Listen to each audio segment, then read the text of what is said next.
আরজি কর ইনসিডেন্ট, সবার মতো আমিও খুবই ডিস্টার্বড, ডিসগাস্টেড, অ্যাংরি যেভাবে এটা হয়েছে। আর এই পুরো ব্যাপারটার সাথে একটা নির্লজ্জতা আর একটা ইনসেন্সিটিভনেস জড়িয়ে আছে।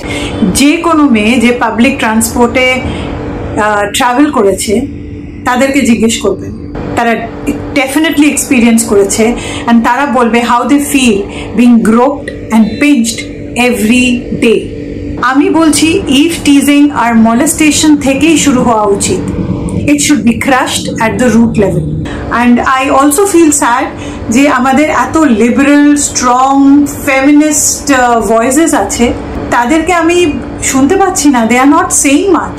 তো আর কত এরকম ঘটনা হলে আমরা সবাই প্রতিবাদ করব, নালে ততক্ষণ আমাদের কনসিয়াস জাগবে না, আমরা চুপ করে থাকবো।